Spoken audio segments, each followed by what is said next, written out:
결국은 제 지도 교수가 저에 대한 이제 추천서도 써주는 거고요. 제가 이제 어플라이를 할 때는 제 레주메도 써야 되고 제 이제 논문이죠. 박사학위 논문. 박사학위를 받기 전이에요. 그러니까 학위를 받기 전에 이제 마지막 우리로 하면 이제 4학년이라고 할 수 있겠죠. 졸업하기 전에 이제 잡마켓 논문은 어느 정도 다 완성이 되어야 되겠죠. 논문이 이제 완성된 논문 드래프트랑 그다음에 이제 지도교수 추천서 이런 것들을 이렇게 동봉해서 그 학교에 보내야 됩니다. 요즘은 다 온라인으로 하고요. 지금도 뭐 마찬가지입니다. 예.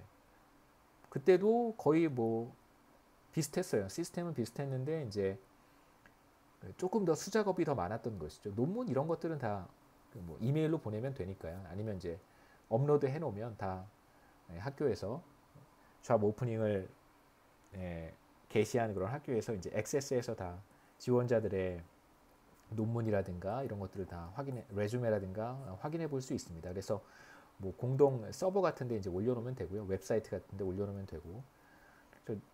1등 학교부터 뭐 예를 들면 이제 하버드, MIT 이런 데겠죠. 1등 스탠포드 이런 1등 학교부터 시작해서 이제 한 150등 학교까지 이렇게 리스트를 만들어서 지도교수한테 이렇게 가져가는 것이죠. 제가 가져갔죠. 느 학교를 어플라이하면 좋겠는가 이제 어드바이스를 구하려고 그랬더니 이제 한 랭킹 20위에서 딱 끊더라고요. 20위 밑으로 어플라이를 해라. 20위 위는 절대 안 되니까 20위 밑에서 어플라이를 해라. 그래서 한 150등까지 가져갔었으니까 130여 개 학교에 제가 어플라이를 했었고 뭐 이제 그 중에 몇 개 인터뷰를 하고요. 그랬었던 기억이 있습니다.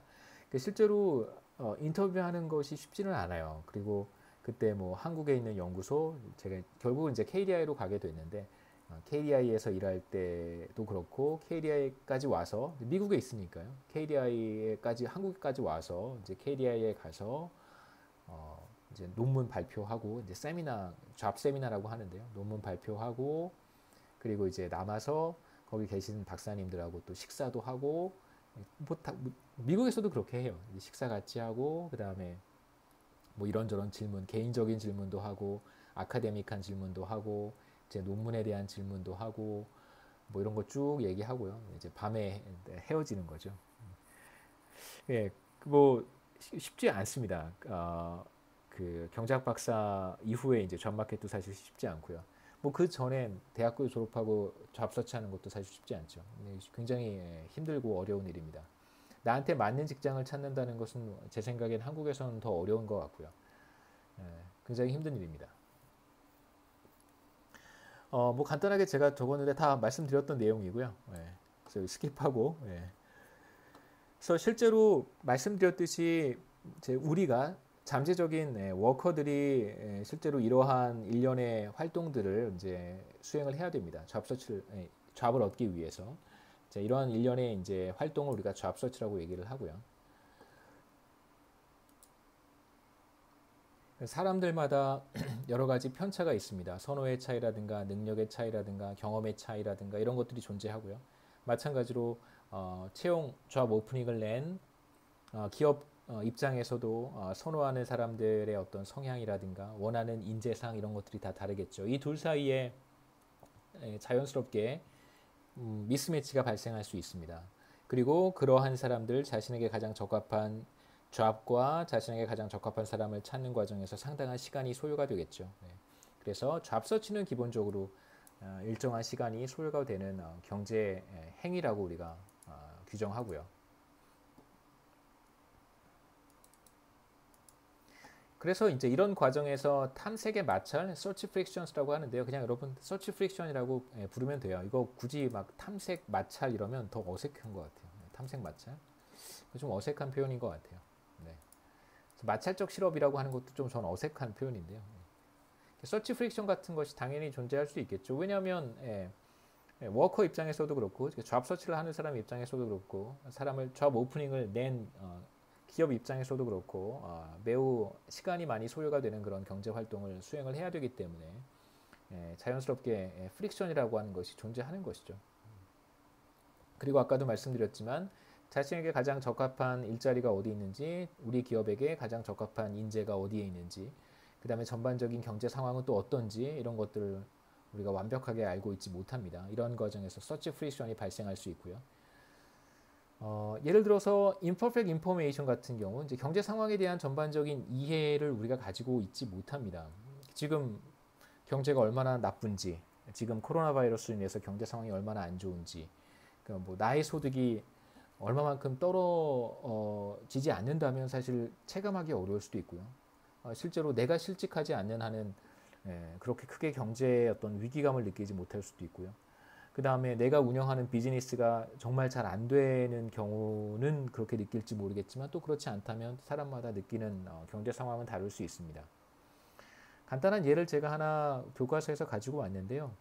이것은 지난 이제 글로벌 위기 당시에 이제 자동차 산업이 크게 큰 충격에 큰 충격을 맞으면서 실직을 했던 자동차 업계에 종사하는 사람의 이야기인데 한번 읽어보시면 좋을 것 같습니다. 그래서 이러한 이제 불완전 정보, imperfect information 우리가 불완전 정보라고 보통 번역을 합니다. 나에게 맞는 job, 우리에게 맞는 적합한 인재가 어디에 있는지, 그 다음에 경제 전반에 대한 어떤 이해, 지식, 정보 이런 것들을 완벽하게 갖추고 있지 못한 상태를 우리가 imperfect information이라고 부르고요.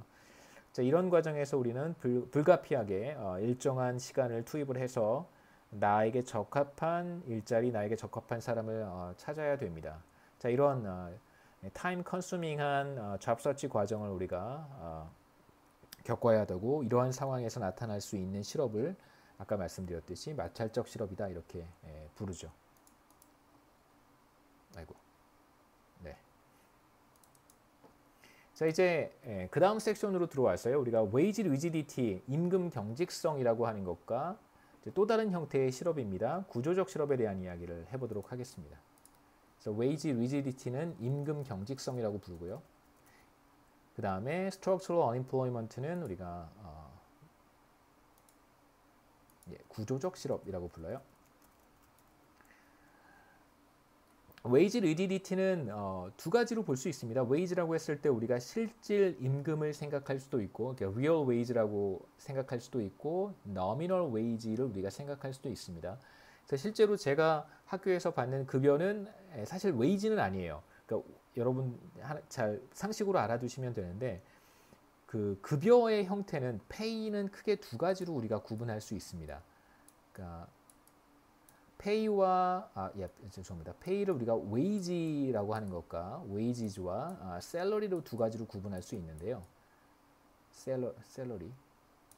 salary로 구분할 수 있는데 이제 wage는 어떤 사람이냐면 근무 시간을 이렇게 보고 시간에 따라서 급여를 받는 사람을 이제 그러한 급여를 wage라고 하고요.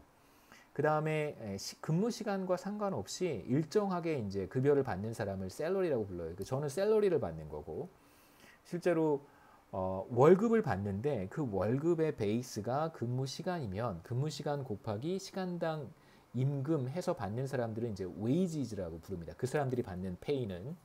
그래서 저는 근무 시간을 카운트해서 급여를 받는 것은 아니기 때문에 이제 제가 받는 급여는 셀러리가 되고요.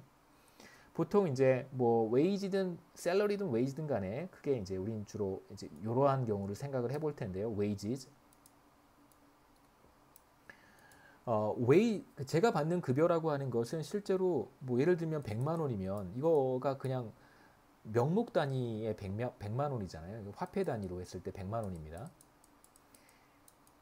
이제 물가 수준에 따라서 이 100만 원이라고 하는 것의 가치가 결정이 되겠죠. 그래서 물가 수준을 반영한 실질 구매력으로 우리가 웨이지를 측정할 수도 있어요. 실질 구매력.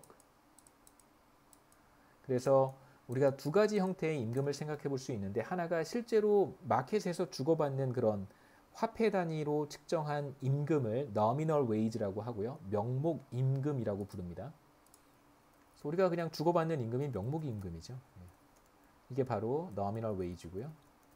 자, 이것을 물가 수준으로 조정한 것을 이제 실질 구매력을 우리가 측정할 수도 있잖아요. 그래서 그걸 우리가 real wage라고 부릅니다.